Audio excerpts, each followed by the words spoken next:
información porque asesinaron al periodista Francisco Alejandro Leiva en San Pablo Etla, esto en Oaxaca. La víctima desayunaba en un puesto de comida callejera cuando un sujeto a bordo de una moto le disparó. Francisco Alejandro Leiva Aguilar tenía 58 años. Fue director de la Corporación Oaxaqueña de Radio y Televisión en la administración de Alejandro Murat Hinojosa.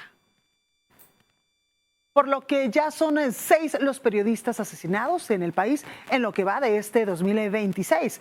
Carlos Castro, Luis Ángel López y Roxana Rivera fueron ejecutados en Veracruz. Asimismo, Alex Serna en Guerrero, Josué Martínez Contreras en Puebla y Francisco Alejandro Leiva ahora en Oaxaca.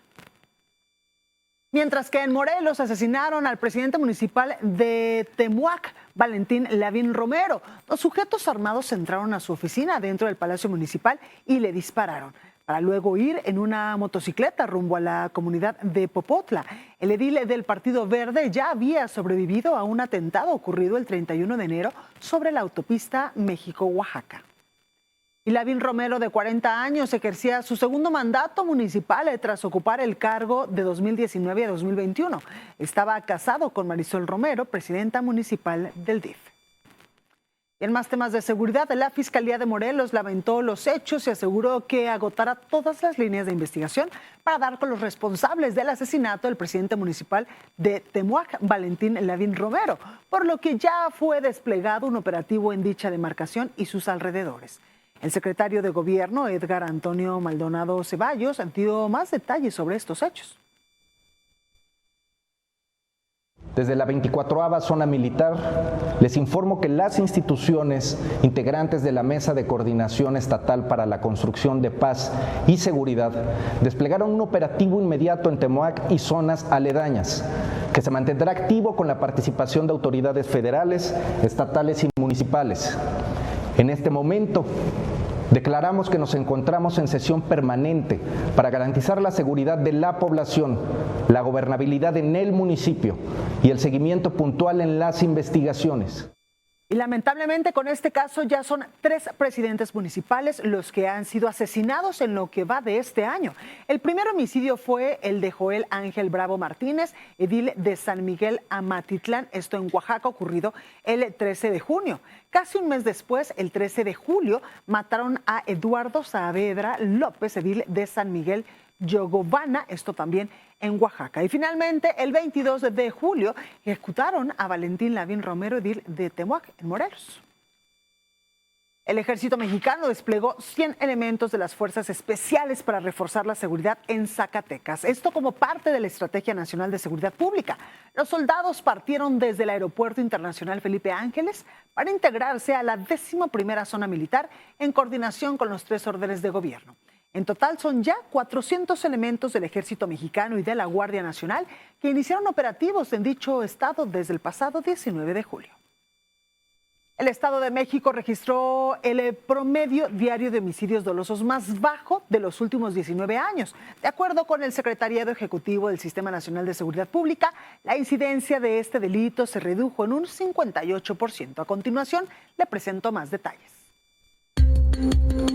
El Estado de México vive el momento menos violento en los últimos 19 años. En la mañanera de este 22 de julio, celebrada en Toluca, Estado de México, la presidenta Claudia Sheinbaum reconoció el trabajo del gobierno federal y del estatal para disminuir los homicidios dolosos en un mínimo histórico, con un promedio diario de 2.9. Estamos hablando de que en 2026, hasta la fecha de 2026, al cierre de junio, es el año con menos homicidios desde hace 19 años.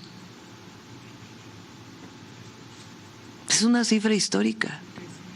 Repito, tenemos que seguir trabajando, pero homicidio doloso, que conlleva la disminución de otros homicidios, está en un número que no se alcanzaba desde hace 19 años. Tan solo en 2013, la media diaria de asesinatos era de 9.1. La titular del Secretariado Ejecutivo, Marcela Figueroa, mostró los avances de la estrategia en esta administración, siendo el Plan Oriente un punto de inflexión. Hay una disminución del 56% en el promedio diario en los homicidios dolosos, pasando de 6.6 homicidios dolosos diarios en septiembre de 2024 a 2.8 en junio de 2026. El secretario de Seguridad, Omar García Harfuch, reconoció la colaboración con el Estado de México para ejecutar operativos relevantes como el Enjambre o el Atarraya. Entre las acciones más relevantes realizadas en coordinación con las autoridades del Estado de México, destaca la Operación Enjambre, una investigación sin precedentes para detener a servidores y exservidores públicos que brindaban protección o colaboran con grupos delictivos. También se han desarrollado operaciones relevantes como Liberación para combatir esquemas de extorsión que afectaban a comerciantes y productores. Otras operaciones como Atarraya, Bastión y Restitución, mediante las cuales se han intervenido inmuebles utilizados para actividades ilícitas, recuperado propiedades y debilitado las capacidades operativas de grupos criminales. Por el operativo Enjambre, en el Estado de México han sido detenidas 60 personas y se han obtenido 16 sentencias condenatorias para 22 exservidores públicos. La atención a las causas también es parte de la estrategia de seguridad, siendo el Estado de México la entidad más participativa. Se llevó a cabo sí al desarme, sí a la paz en 54 municipios de la entidad. Agradecer el decidido apoyo para esta acción e informar que del 1 de octubre de 2024 al 30 de junio de 2026 la población intercambió de forma anónima y voluntaria 2.766 armas de fuego por dinero en efectivo. Y hay que decir que 2.766 armas es el estado que más ha participado. Y la gobernadora del Estado de México, Delfina Gómez, dijo que se van con tareas. Pues también la presidenta nos deja tareas y con mucho gusto lo vamos a realizar. Aquí nos deja la tarea de fortalecer estrategias precisamente para abatir la extorsión. Nos deja tareas de analizar lo de la situación de centros penitenciarios, que es una preocupación que siempre nos ha manifestado y que nos ha dado opciones de mejora, así como la infraestructura. Y junto Carlos con Navarro, Heraldo Media Group. Social, que es precisamente lo que afecta. Isaí, exalumno de la Academia Militarizada Duenitz, esto en Ciudad Madero, Tamaulipas, denunció tratos inhumanos. Aseguró que durante su estancia de 2022 a 2024 fue víctima de presuntos maltratos físicos y disciplinarios, por lo que presentará una denuncia formal que se sumará a las acusaciones contra esa institución. Cabe recordar que en ese lugar falleció hace unos días Dafne Zapata, de 13 años. Escuchemos parte de lo que Isaí declaró ante los medios de comunicación. Fue aumentando con... ¿Qué era lo que aumentaba? ¿En qué tipo de ejercicios? De los ejercicios, de que iban, o sea, nos trataban como si fuéramos militares, pero realmente no éramos militares, o sea, eran ejercicios que luego nos sacaban a hacer ejercicio en la madrugada, digamos. También nos ponían en el sol, luego no nos daban de comer también, o nos daban puros frijoles con arroz también. ¿Esto ahí mismo en la escuela? Sí, en la misma escuela. ¿Sufriste violencia en algún momento? Sí, de que en la noche nos tenemos que cuidar en la noche porque luego llegaban los de prepa y nos pegaban con mosquetones de madera, son réplicas de la Primera y Segunda Guerra Mundial. La presidenta Claudia Sheinbaum negó que la Academia Militarizada donde murió Dafne Zapata pertenezca a la Secretaría de la Defensa. Indicó que corresponde a las autoridades de Tamaulipas investigar y esclarecer estos hechos. No dependen de la Secretaría de la Defensa, no sé si... es decir, son centros estatales de educación que tienen una formación con base militar, con una estricta disciplina. En este caso, pues es de Tamaulipas y es el gobierno del estado quien debe hacer todas las investigaciones y revisar cómo están operando estos centros. Y es momento de ir con un resumen de la información nacional. Aseguraron 33.250 litros de huachicol en Río Blanco, Veracruz. Elementos de la Fiscalía General de la República decomisaron un inmueble, un semirremolque, un tractocamión, una motoneta y 2 motocicletas. No hubo detenidos por estos hechos. convocaron a una manifestación en la Ciudad de México para exigir justicia por los 17 mexicanos asesinados bajo la custodia de agentes del Servicio de Control de Inmigración y Aduanas de Estados Unidos. La protesta será el sábado 25 de julio a las 11 de la mañana en el Monumento a la Revolución. La semana pasada el canciller Roberto Velasco presentó 20 denuncias en las jurisdicciones estatales de la Unión Americana, donde ocurrieron los homicidios. Liberaron en las costas de Baja California Sur a una ballena jorobada que quedó atrapada en una red de nylon. El rescate fue ejecutado por personal de la Procuraduría Federal de Protección al Ambiente, la Red Nacional de Atención a Ballenas Enmayadas y prestadores de servicios turísticos. Las redes de enmalle son uno de los principales factores de riesgo para los cetáceos, particularmente durante la temporada anual que visitan el Golfo de California. Y antes de ir a una breve pausa, les recuerdo que nos puede seguir en todas nuestras redes sociales. Estamos en X como @heraldo_tv y también nos puede sintonizar, por supuesto, y seguir a través de todas estas redes sociales. Por supuesto, nos puede sintonizar en www.heraldomexico.com.mx y seguirnos en estas redes sociales, en Facebook y en Instagram. Nos encuentra como Heraldo Televisión. Síganos para que usted no se pierda de nada. Y con esta información vamos rápidamente a una breve pausa. Yo soy Blanca Becerril y esta es Noticias de la Mañana. No se va.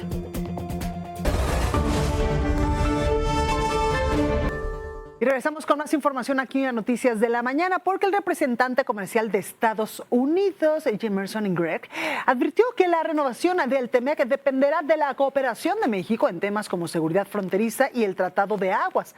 Confirmó que sostendrá reuniones con el gobierno mexicano para dar continuidad a las negociaciones. During the review process, it is clear from President Trump's perspective that if we want to have a beneficial trading relationship with Mexico and have some kind of arrangement with them, they also need to be playing ball on this issue. Obviously, there are border security issues. There are a variety of issues that aren't right in my wheelhouse, but the president is going to have a hard time agreeing to renewal or even revisions if Mexico isn't playing ball in all areas, and the water treaty is one of them. Y precisamente sobre este tema platicaremos con el analista político Fernando Warrack. Muy buenos días, Fernando, ¿cómo está? ¿Qué tal, Blanca? Con el gusto de estar aquí y un gran saludo para ti y para nuestro auditorio. Gracias por estar esta mañana con nosotros, Fernando. Pues cuéntanos, ¿han iniciado ya estas rondas de negociaciones entre Estados Unidos y, por supuesto, nuestro país para pues llegar a buenos acuerdos en temas de comercio, de seguridad, por supuesto, en el marco de este tratado comercial que ahora, por lo que entendemos, será entre México y Estados Unidos y habrá otro entre Estados Unidos y Canadá? Sí, en efecto. Creo que esto es una crónica de varios problemas que se han ido anunciando desde el inicio. Es decir, la política de Trump siempre ha sido, o la estrategia de negociación, siempre ha sido el sacar la mayor ventaja posible a todos los países con los que pueda él entrar en contacto y además de todo endurecer sus posiciones de entrada. Sea o no un bluff lo que platicó ayer el embajador Jamieson Greer ante el Senado de Estados Unidos, estamos hablando de una estrategia de negociación que va a ser dura. Y además podríamos hablar de dos temas adicionales. Es decir, uno, Estados Unidos es cada vez más asertivo con respecto a la promoción y establecimiento de sus intereses, no solamente en las relaciones comerciales con otros países, sino especialmente en la región. Y aquí, nos guste o no, México está al sur de la frontera con Estados Unidos y obviamente hablamos de problemas que solamente pueden ser tratados dentro de un esquema bilateral. Y aquí creo que hemos subestimado las posturas de Estados Unidos creyendo que Estados Unidos va a reducirse solamente al tema comercial a la hora de tratar con México. Estamos hablando aquí no solamente de algo que ya habló el embajador Greer del tema de agua. Tenemos un tratado de uso de aguas fronterizas que México ha sido remiso en entregar el agua, sea posible o no sea posible hacer en el corto plazo. Obviamente estamos hablando de un cumplimiento. No sabemos si va a ser un cumplimiento total, que sería imposible para México, o uno negociado y parcial, pero ciertamente va a ser parte de esa posición de negociación. Y además el tema de la frontera. Claro. Hablamos no solamente de la seguridad fronteriza, que es un tema que a Estados Unidos le interesa bastante, especialmente como hemos visto en los últimos meses con el tema de los narcopolíticos, sean casos reales o no, o o supuestos. ¿Por qué? Porque digo eso porque no ha sido claramente documentado, y además de todo el tema de la migración irregular.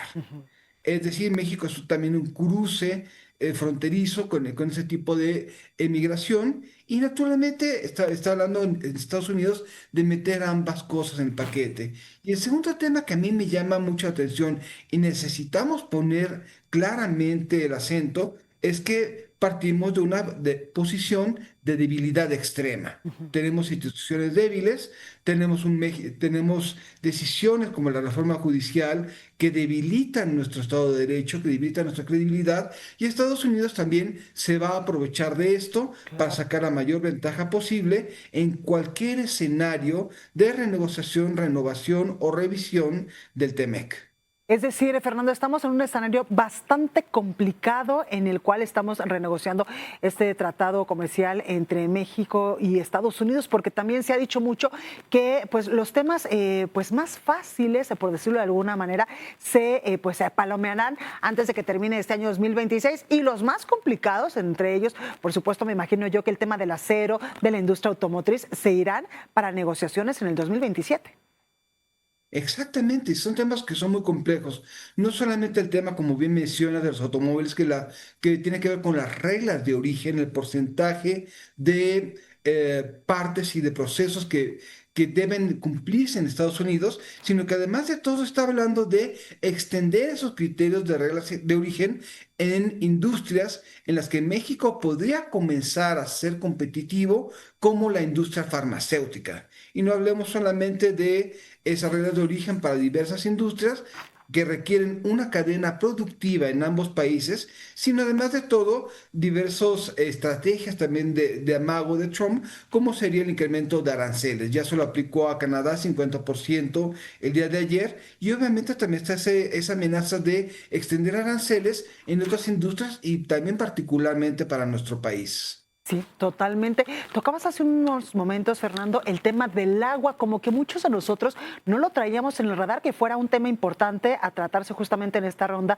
de negociaciones. Me parece que pues muchos estamos más enfocados en temas como, ya lo decíamos, el aluminio, la industria automotriz, la seguridad fronteriza, el tema de las cuestiones laborales, incluso pues estos asuntos de seguridad con el nuevo comercio electrónico, pero el tema del agua como que no pensábamos que iba a ser pues un tema importante a tratar en estas renegociaciones. Bueno, Trump fue muy claro en el tema del agua desde su primer mandato. De hecho, tuvimos varios incidentes diplomáticos en la renegociación de esos tratados del agua. Compartimos naturalmente dos cuencas hídricas con Estados Unidos, el río Colorado y el río Bravo, y ese usufructo de agua también ha sido ignorado por México. México no ha cumplido con sus partes en los arreglos, y obviamente ese amago de que se tiene que cumplir todo de una vez, lo cual sería incumplible para México, o tratar de renegociar la asignación de líquido a Estados Unidos en una posición más ventajosa para Estados Unidos, es un problema que también México tendrá que enfrentar, y naturalmente poco se ha hecho también para mejorar las condiciones y las reservas hidrológicas de México en este sentido. Absolutamente de acuerdo, pues ahí lo tenemos, Fernando Borra, que gracias por estar esta mañana con nosotros y ayudarnos a entender un poco pues en qué va esta tercera ronda de negociaciones con Estados Unidos en referencia al tratado comercial. Encantado, Blanca, un gran saludo para ti y para quienes nos están viendo. Gracias y buenos días. Oiga, y vamos con más información porque penas homologadas y la obligación de investigar toda muerte violenta de mujeres como posible feminicidio. Esos son algunos de los puntos centrales de la iniciativa presentada por el gobierno federal para crear la Ley General contra el Feminicidio. Aquí todos los detalles. La Comisión Permanente recibió la iniciativa presidencial para crear la ley contra el feminicidio a fin de homologar el tipo penal en todo el país. Que recibimos un oficio de la Secretaría de Gobernación con el que remite de la Presidenta de la República una iniciativa con proyecto de decreto por el que se expide la Ley General para prevenir, investigar y sancionar el delito de feminicidio. Se recibe y se turna a las Comisiones Unidas de Igualdad de Género, de Justicia y de Estudios Legislativos, primera de la Cámara de Senadoras y Senadores. La propuesta del gobierno federal pretende establecer un solo modelo de actuación en las 32 entidades federativas para investigar, perseguir y castigar este delito, además de impedir que las muertes violentas de mujeres sean clasificadas como homicidios o suicidios. El eje central de la iniciativa es crear un tipo penal único de feminicidio en todo el país, con criterios homologados para que todas las autoridades investigadoras actúen bajo los mismos parámetros. En México hay entidades como Zacatecas o Durango que tienen penas de solo 20 años contra los feminicidas. En contraste, estados como Chiapas pueden tener una sanción de hasta 100 años por la gravedad del delito. Le siguen Yucatán y Veracruz con 70 años de cárcel. La propuesta establece que cualquier muerte violenta de una mujer deberá investigarse inicialmente como posible feminicidio y con perspectiva de género hasta descartar esta hipótesis.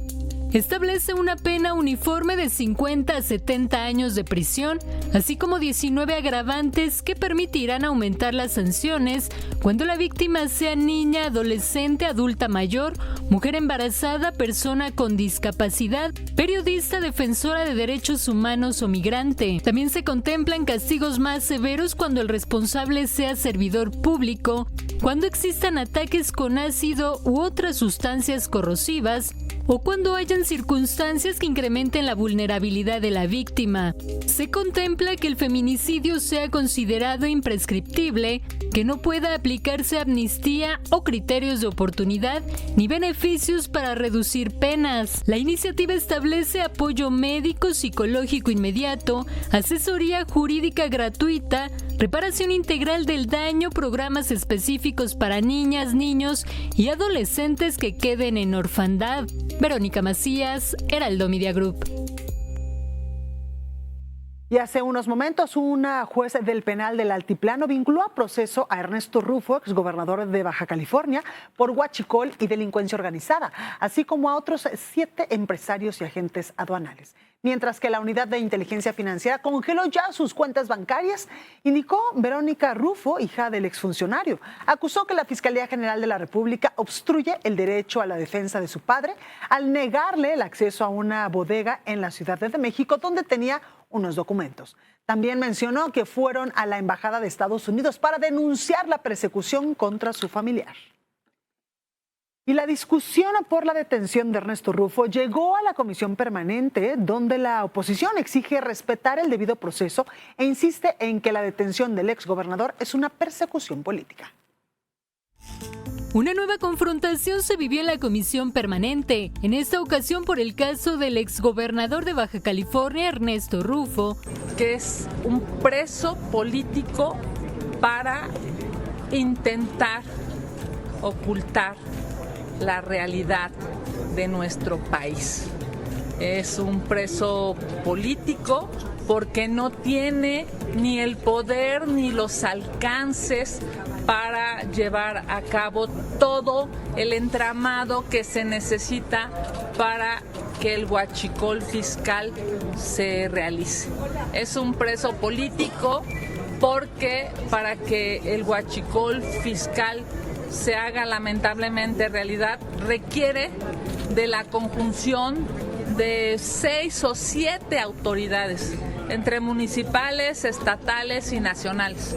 Por supuesto que Ernesto Rufo es un preso político para intentar distraer la atención nacional y evidentemente pues es una cortina de humo. Legisladores de oposición acusaron una persecución política y exigieron un debido proceso para el panista, mientras que Morena y los aliados defendieron la actuación de la Fiscalía General de la República al considerar que tiene un expediente de más de un año de investigación y rechazaron que el proceso contra el panista responda a motivaciones políticas.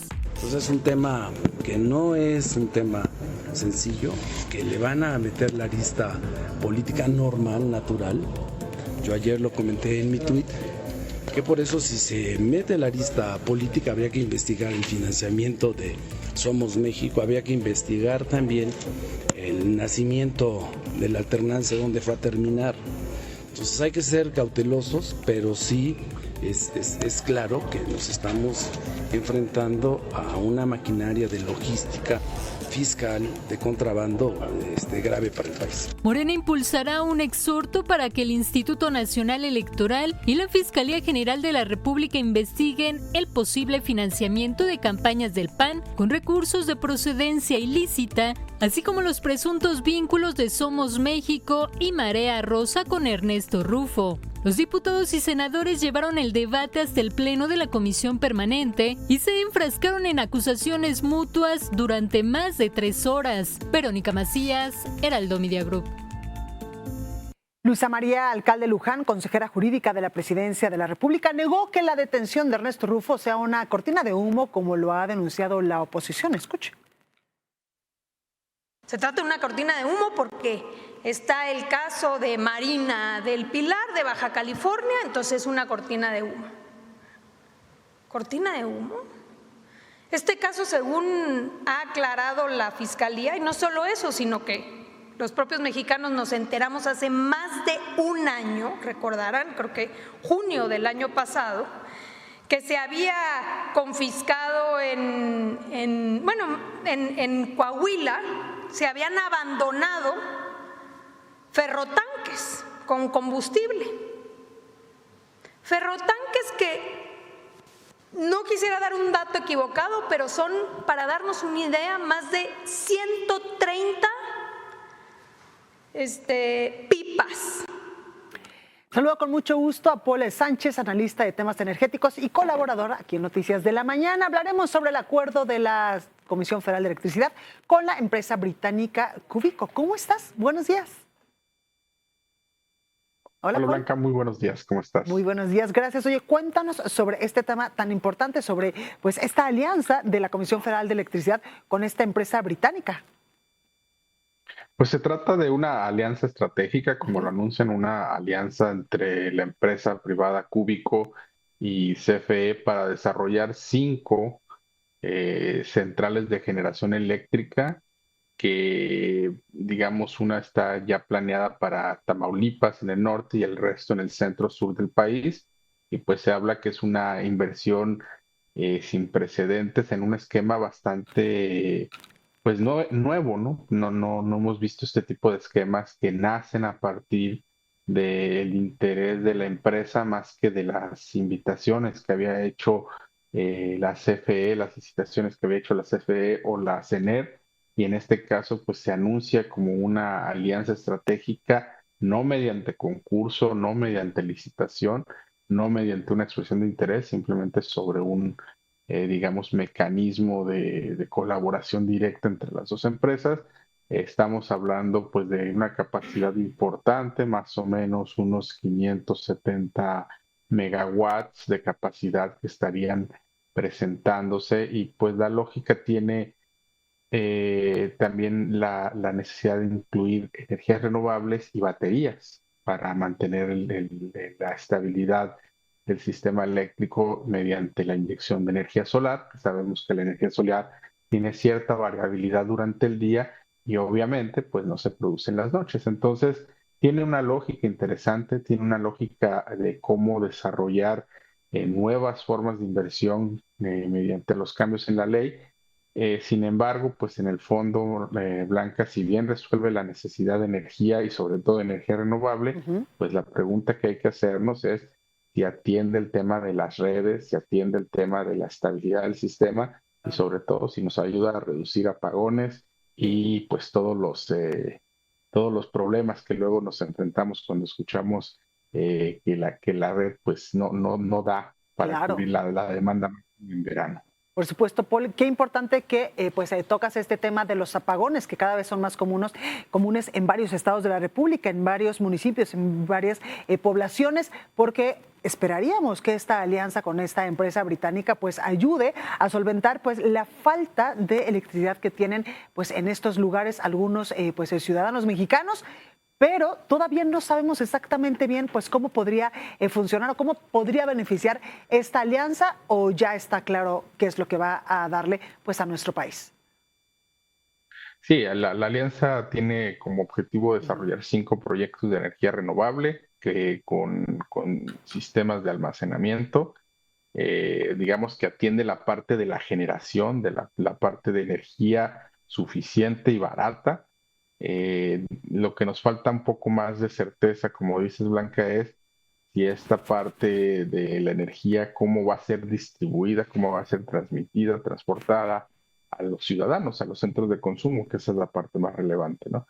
¿Dónde están si se van a resolver los cuellos de botella, si CFE se va a concentrar en la infraestructura, mientras la empresa se concentra en el desarrollo de la infraestructura eléctrica, de las redes. Pero el tema de fondo, o quizá la parte interesante, Blanca, es pues que muestra el interés de empresas con cierta capacidad, cierto músculo económico de carácter internacional, pues que están dispuestos a venir a México a invertir, accediendo a este esquema de 54% propiedad de CFE, 46% propiedad del privado, y que al final pues CFE tendrá control operativo y el privado le cede la inversión final a la empresa estatal. Este es el nuevo modelo, es la nueva forma, todavía no sabemos cómo será, si será exitoso, si tendrá efectos positivos, veremos esa parte, lo dejamos ahí como parte de los pendientes de análisis, pero de momento pues al parecer hay músculo, hay interés, hay potencial y hay apetito, eso es lo que podríamos decir. Pues con esa buena noticia, con esa parte de pues esta nota nos quedamos. Paul Sánchez, analista en temas energéticos, como siempre, muchísimas gracias por estar aquí. Blanca, muchas gracias, te mando un abrazo. Gracias igualmente. Oiga, son las 7 de la mañana con 36 minutos y vamos con más.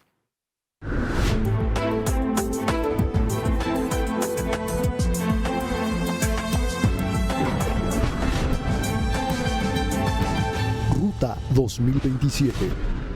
Vamos con información importante de esta Ruta 2027 porque Morena parte como favorito de la ciudadanía de cara a las elecciones gubernamentales en Baja California Sur. Estos son datos de Question Mark, estudios de opinión en alianza con el Heraldo Media Group. Vea usted.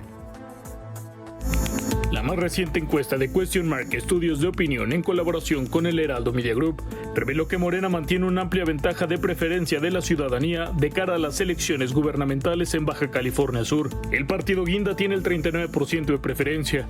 Por debajo está el PAN con 19%. Muy por detrás le siguen Movimiento Ciudadano con el 6% y el PRI con el 5%.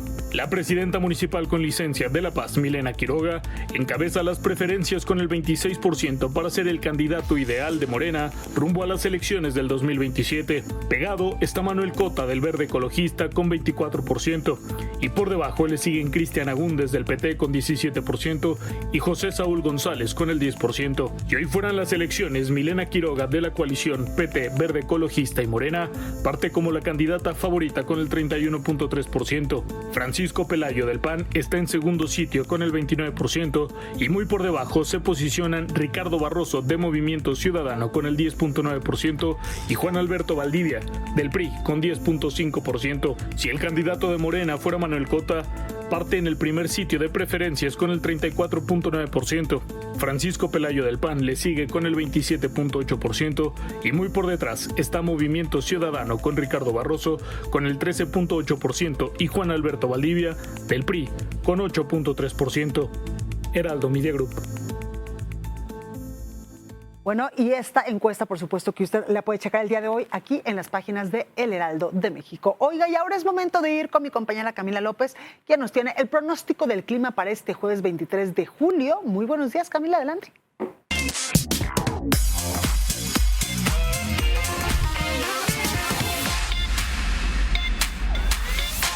Muy buenos días, Blanca, qué gusto saludarte, y ustedes que están en casa también, excelente mañana ya, jueves 23 de julio, así que vamos a revisar mientras tanto cómo estarán las condiciones del clima aquí en la capital del país, así salimos también prevenidos de casa. Mientras tanto, ya amanecimos con cielos despejados, 9 de la mañana 18 grados marcará el termómetro, hacia las 2 de la tarde tendremos nubosidad parcial con 26 grados y finalmente para las 6 de la tarde 26 grados, así que tendremos un ambiente bastante templado a cálido aquí en la capital del país. Se mantienen las bajas probabilidades de lluvias, aunque no los descartamos por completo. Mientras tanto, en el Estado de México, 9 de la mañana 15 grados, tendremos nubosidad parcial, 2 de la tarde 23 grados, el cielo estará mayormente nublado la mayor parte del día, mientras que a las 6 de la tarde va a haber un leve descenso de las temperaturas a 21 grados y también no se descartan las posibles lluvias hacia la tarde-noche en el Valle de México. Ahora, pasando al panorama de la República, vamos a revisar las condiciones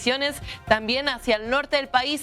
En Baja California la máxima llegaría a los 33 grados, una mínima de 21, condiciones de nubosidad para este día en Baja California, mientras que en Chihuahua, la capital, se pronostican lluvias con 34 grados de máxima, 20 grados hacia la mínima, así que a tenerlo presente y también no olvides llevar paraguas.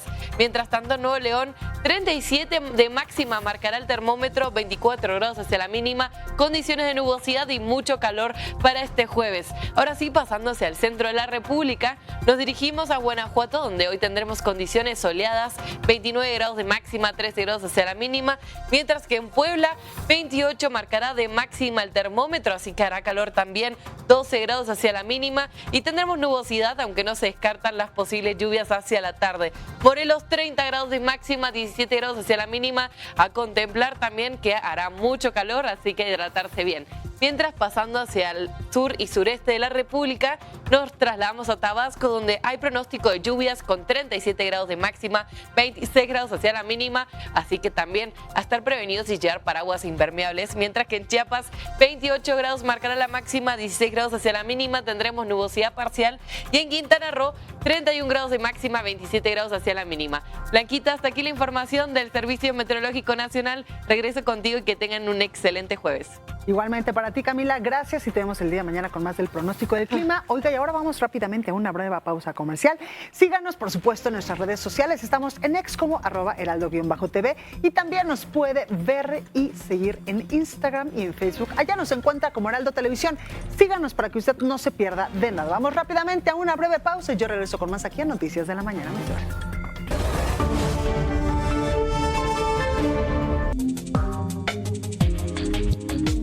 Vamos con los indicadores financieros presentados por Value. La tasa de interés interbancaria a 28 días se mantuvo sin cambios para ubicarse en 6.75%, mientras que los CETES a 28 días disminuyeron 0.02 puntos y se ubicaron en 6.18%. El índice de precios y cotizaciones de la Bolsa Mexicana de Valores se situó en los 67.303 puntos, con un aumento de 0.88%. El FTSE Viva alcanzó los 1.360 puntos, con una subida de 1.01%. En el ámbito internacional, el Dow Jones se ubicó en 52.218 unidades, con una caída de 0.57%.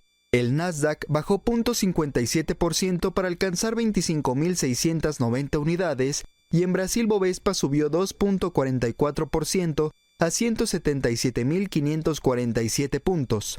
En el tipo de cambio, el dólar al menudeo subió 0.34% para cotizar en 17.88 pesos.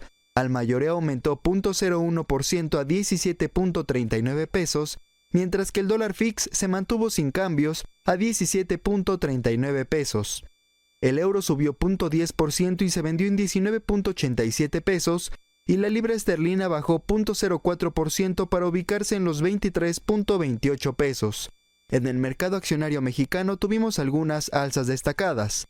Corporación Moctezuma subió 6.92%, Sitios Latinoamérica avanzó 5.57% y Gentera 3.01%, pero también hay caídas importantes. Vasconi cayó 10.33%, Qualitas Controladora 8.66% y Grupo Cuo disminuyó 4.81%. Estos fueron los indicadores financieros más importantes del día presentados por Value. Y regresamos con más aquí en Noticias de la Mañana y vamos con temas económicos y financieros con mi compañero Roberto Aguilar. Mi Robert, buenos días, ¿cómo estás? Hola Blanca, muy buenos días. Fíjate que las fuerzas están perdiendo ante los resultados mixtos de las grandes empresas tecnológicas y bueno, se amplía el conflicto en Medio Oriente que nuevamente lleva el petróleo cerca de $100 por barril y esto, bueno, crece también las apuestas de aumento de tasas en Estados Unidos. El Banco Central Europeo, como se esperaba, mantiene las tasas de interés y dice que va a seguir evaluando las consecuencias del conflicto en Medio Oriente. Bueno, las acciones de Tesla ahora pierden más de 10% después de que la compañía anunciara que el gasto en inteligencia artificial y robótica se disparó a $5.800 millones solo en el segundo trimestre del año. Por otra parte, Alphabet eleva a $205.000 millones sus gastos de capital y las acciones caen más de 5%. Y bueno, se dio a conocer el dato de la inflación de la primera quincena de julio, que estuvo en línea con lo esperado por el mercado, con una tasa anual de 3.10%, apoyan la caída de los productos agrícolas y, por cierto, Blanca, es el nivel más bajo en 5 años del dato de la inflación. Vamos a ver rápidamente qué fue lo que más subió y bajó justamente en la primera quincena de este mes. Para empezar, bueno, tenemos ahí el transporte aéreo, que fue lo que más subió, y luego también tenemos vivienda propia, el pollo, el transporte colectivo, los servicios turísticos en paquete, y del lado contrario, ¿qué fue lo que más bajó? Bueno, fue encabezada la lista por el jitomate. Este producto tiene una incidencia muy grande en la canasta con la que se mide la inflación en México, que cayó más de 13%. Luego vemos también cremas para la piel, gas doméstico, LP, automóviles y hoteles fueron de los productos que más bajaron justamente en la primera quincena. Bueno, y el tipo de cambio cotiza en estos momentos en 17.49 pesos por dólar y por el otro lado la moneda estadounidense tocó su máximo de 40 años ante el yen. Así es que esta situación también preocupa a nivel internacional. Pues ahí lo tenemos, mi Robert, muchísimas gracias. Al contrario, Blanca, muy buenos días y las finanzas no estarán libres. Gracias, muy buenos días. El día de mañana, gracias. Oiga, y en información de última hora, de último momento, la Fiscalía General de la República ejerció su facultad para atraer el homicidio del periodista Alejandro Leiva Aguilar, asesinado en Oaxaca. Realizará las investigaciones correspondientes para esclarecer los hechos y dar con las personas responsables. Esta es información de última hora. Y ahora es momento de ir con la información deportiva con Gerardo González. ¿Qué nos tienes el día de hoy? Adelante, buenos días.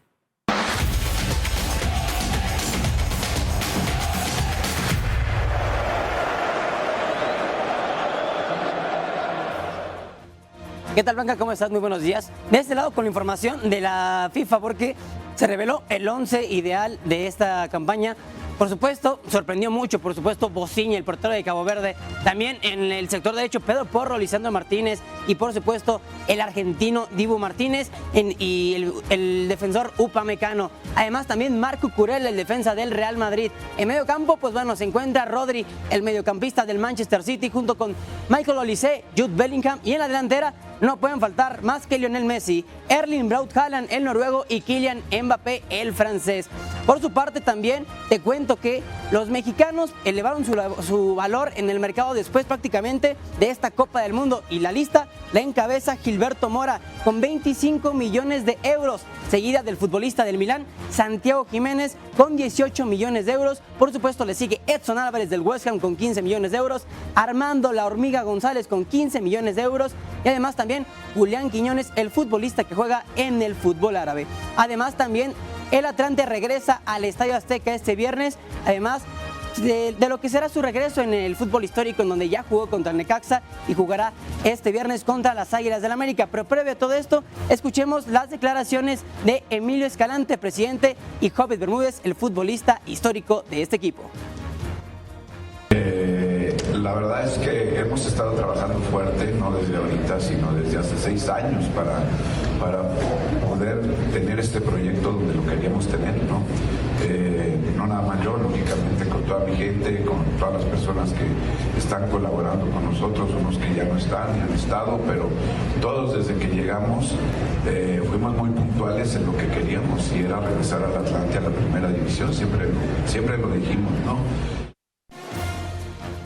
Bueno, antes que nada, muchas gracias por el recibimiento. La verdad que nos sentimos como en casa. La verdad que estoy muy contento, estoy muy feliz porque